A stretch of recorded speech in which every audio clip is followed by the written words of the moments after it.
एवं गरीब कल्याण सम्मेलन के इस विशेष अवसर पर हमसे भी भारतीय जनता पार्टी जिला के सम्माननीय श्री कन्हैया सिंह जी इस अवसर पर विशेष रूप से आपके बीच पधारे बिहार सरकार के यशस्वी कृषि मंत्री एवं हम सबों के अभिभावक और जिनके ओजस्वी विचारों को अभी आप सुन रहे थे, ऐसे श्री अमरेंद्र प्रताप सिंह जी,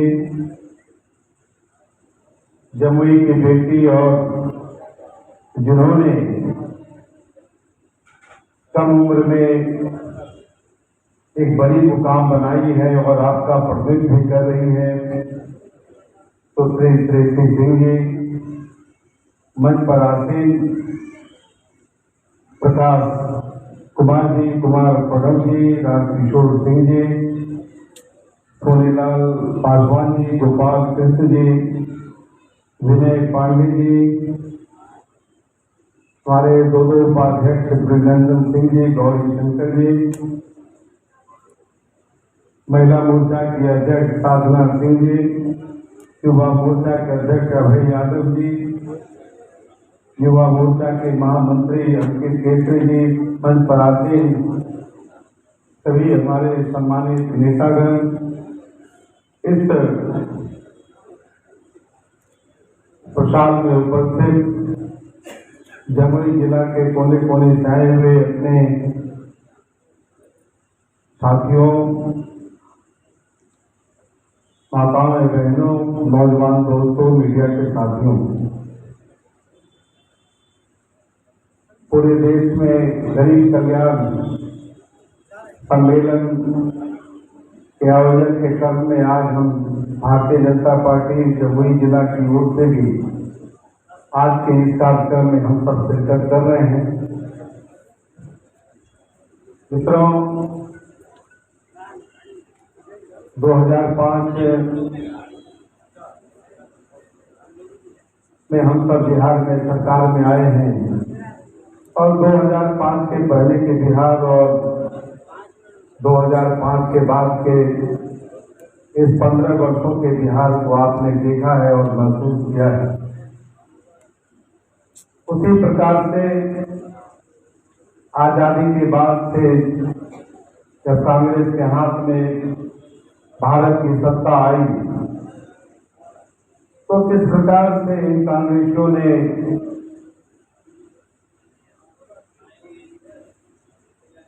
भारत की अस्मिता के साथ, भारत के गौरवशाली परंपरा के साथ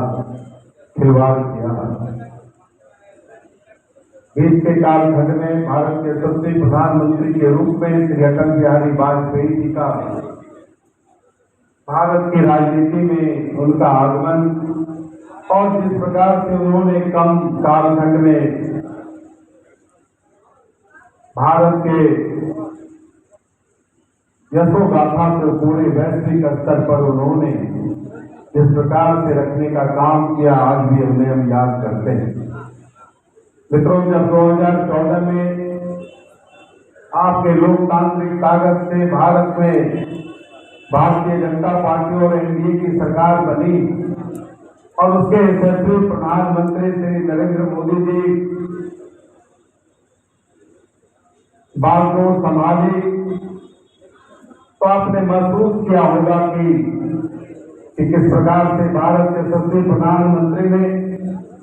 भारत के आम लोगों के 1 अरब से ज्यादा लोगों के पीड़ा को समझने का काम किया और किस प्रकार से एक गरीब के घर में पैदा लिया हुआ बेटा जब भारत का प्रधानमंत्री बना, तो किस प्रकार से उन्होंने रसोई घर में जो हमारी माताएं बहनें हैं, जो सूखे पत्ते और सूखी लकड़ियों से अपने परिवार के लोगों के लिए भोजन बनाकर उन्हें काम के लिए विदा करती हैं, उसकी पीड़ा को भारत के प्रधानमंत्री ने समझने का काम किया, क्योंकि वो एक गरीब का बेटा भारत का सबसे प्रधानमंत्री बना है। उन्होंने उज्ज्वला योजना के तहत इस प्रकार से भारत के एक घर को जोड़ने का काम किया। और इतना ही नहीं, हाल के दिनों में उन्होंने प्रति माह प्रति सिलेंडर 200 रुपया अनुदान देने की भी घोषणा की। यह इस बात का प्रतीक है कि भारत की सरकार, भारतीय जनता पार्टी की सरकार सिर्फ योजनाओं को लागू ही नहीं करती है बल्कि उसका अनुश्रवण भी करती है। आपने महसूस किया होगा कि पंडित दीनदयाल उपाध्याय ने जिस अंत्योदय की बात करी थी कि समाज के पिछले पंक्ति में बैठा हुआ वो व्यक्ति इस प्रकार से जो संवैधानिक समानता का अधिकार है उसको अग्रिम पंक्ति में लाने के लिए उन्होंने कई कार्यक्रमों को पूरी ईमानदारी से लागू करने का प्रयास किया। हमारे और आप जैसे लोग जब बीमार पड़ते हैं, कोई संघातिक बीमारी होती है, बेहतर इलाज के लिए पटना से लेकर दिल्ली तक भी कोई जाने में गुरेज नहीं करते हैं। लेकिन जब किसी गरीब के परिवार में कोई बीमार पड़ता है, कोई संघातिक रोग से वो बिछावन पर लेटा रहता है, तो व्यक्ति के पीड़ा को भी भारत के प्रधानमंत्री ने समझने का काम किया और आयुष्मान भारत योजना के तहत एक परिवार के किसी भी सदस्य को अगर 5 लाख रुपए तक का इलाज करने का, किसी भी भारत के बड़े अस्पताल में इलाज करने का उन्हें छूट देने का काम किया। यही है भारत के प्रधानमंत्री की ताकत। तो कि भारतीय जनता पार्टी जिन मूल्यों को लेकर राजनीति में आई है कि हम भारत का जो गरीब तबका है, जो बुद्धिजीवी आदमी ने जिसे एकात्म मानववाद और अंत्योदय का नाम दिया था, उसकी सेवा हम कैसे बेहतर ढंग से करें, इसके लिए हमारी सरकार ने इस प्रकार की योजनाएं बनाई। इतना ही नहीं मित्रों, भारत में जब हमारी सरकार आई तो 15 एम्स की स्थापना की, जिसमें इतिहास में लहेरिया सराय के मेडिकल कॉलेज के कैंपस में एम्स की स्थापना हो रही थी। इतना ही नहीं, भारत के प्रत्येक जिले में मेडिकल कॉलेज की स्थापना का लगातार काम भारत के यशस्वी प्रधानमंत्री कर रहे हैं। बिहार ऐसे प्रदेश में जहां मात्र 6 मेडिकल कॉलेज से आज 17 मेडिकल कॉलेज की स्थापना हुई है और हो रही है। मित्रों, यह एक बड़ी ताकत है। आपने देखा होगा कि सर्व शिक्षा अभियान के द्वारा भारत के प्रत्येक जो प्राथमिक और मध्य विद्यालय है, उन्हें भवन के निर्माण की दिशा में सर्व शिक्षा अभियान के तहत अटल बिहारी वाजपेयी जिस योजना की शुरुआत की, उस योजना को एक एक स्कूल तक पहुंचाने का काम भारत की सरकार ने करने का काम किया है। इतना ही नहीं, जब कोरोना के संक्रमण से पूरे वैश्विक स्तर पर बड़े बड़े विकसित राष्ट्र घुटने टेक दिए थे, अमेरिका, इंग्लैंड, चीन और जर्मनी और फ्रांस जैसे राष्ट्र भी कोरोना के सामने घुटने टेक दिए थे, लेकिन भारत के प्रधानमंत्री ने अपने देश में टीका का इजाद करके एक एक व्यक्ति के घर तक मुफ्त में टीकाकरण कराने का काम किया। और इतना ही नहीं, जो पीपीएस कार्डधारी है, जिसे आप सामाजिक और आर्थिक पिछड़ेपन के कारण जो समाज का कमजोर तबका है, जो कहीं न कहीं ठहर गया था, कहीं न कहीं रुक गया था, हमारी सरकार उसे प्रति व्यक्ति 5 किलो अनाज देने का काम कर रही है। और जो अंत्योदय योजना के अंतर्गत चिन्हित परिवार है, उन्हें 35 किलो प्रति माह अनाज देने की व्यवस्था हमारी सरकार ने की है। और विगत 2 वर्षों से लगातार इस अनाज को आगामी आने वाले सितंबर 2022 तक मुफ्त में उनके घर तक पहुंचाने का काम हमारी सरकार ने किया है। क्योंकि कोरोना के कालखंड में जब पूरी आर्थिक स्थिति कहीं पूरा आर्थिक चक्र खा गया था विश्व और भारत के स्तर पर, जो हमारे व्यवसायी है, जो हमारे मजदूर है, उन्हें काम नहीं मिल रहा था, वो अपने पेट की भूख की पीड़ा से कहीं पीड़ित थे। ऐसे वक्त पर हमारे यशस्वी प्रधानमंत्री ने उन्हें उनके घर तक मुफ्त अनाज पहुंचाने का काम किया। यही भारत के प्रधानमंत्री की ताकत है, यही भारत के प्रधानमंत्री की आम लोगों की चिंता और उसके निवारण का यह प्रत्यक्ष उदाहरण है। मित्रों, बिहार की सरकार ने भी पूरे 15 वर्ष में हमने जिस प्रकार से बिहार के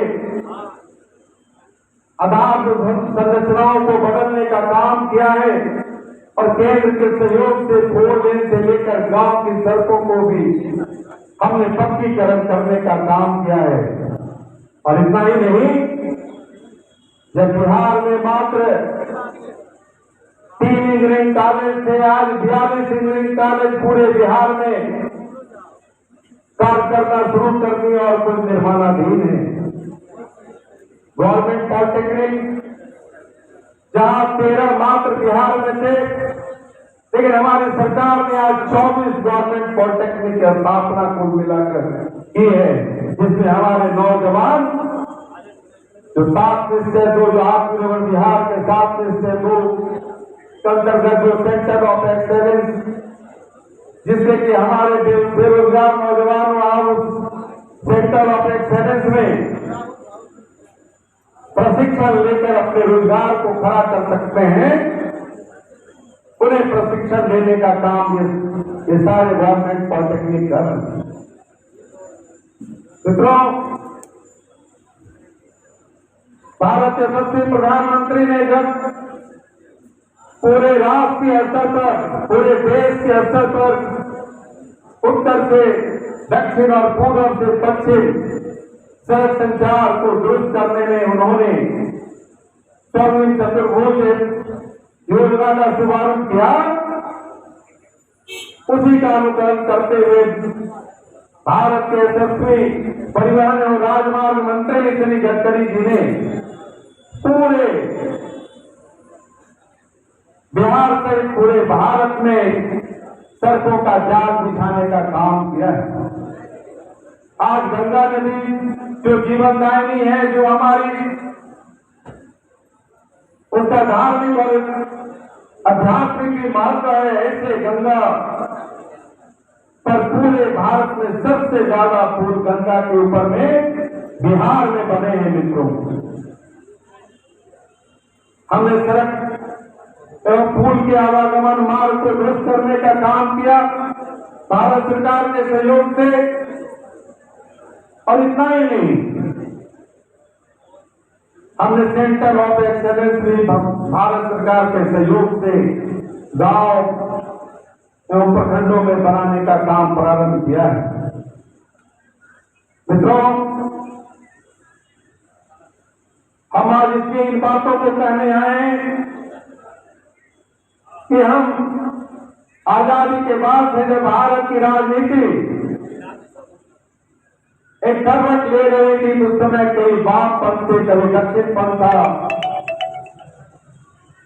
और विभिन्न जो राजनीतिक दल है जो वाम पंथ और दक्षिण पंथ में कहीं कभी कोई वाम पंथ की ओर था, कभी दक्षिण पंथ की ओर था। उसके बाद के क्रम में परिवारवाद जिस प्रकार से भारत की राजनीति में, बिहार की राजनीति में एक दल के रूप में फैलना शुरू किया, राष्ट्रीय स्तर पर कांग्रेस ने जिस प्रकार से परिवारवाद को बढ़ावा दिया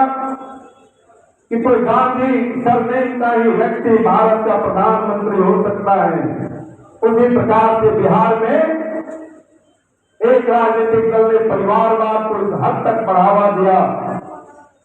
कि पति हटेंगे तो पत्नी बनेगी, पत्नी हटेंगे तो पुत्र बनेगा, पुत्र हटेगा तो पुत्री बनेगी। जब पूरे भारत और बिहार की अस्मिता एक परिवार के ऊपर में टिकने जा रही थी, तो गरीब का बेटा भारत का सबसे प्रधानमंत्री नरेंद्र मोदी ने जिस प्रकार से भारतीय राजनीति में उदाहरण पेश किया कि भारतीय जनता पार्टी का एक कार्यकर्ता श्री नरेंद्र मोदी जब भारत का प्रधानमंत्री बनता है तो उनके आगे कोई है, न पीछे परिवार का कोई व्यक्ति कोई है, तो भारत माता को कैसे यशस्वी करे। और भारतीय जनता पार्टी का कार्यकर्ता अपने राष्ट्रवाद के सिद्धांत पर राजनीति में जो सुचता की बात हमारे पंडित दीनदयाल उपाध्याय और पंडित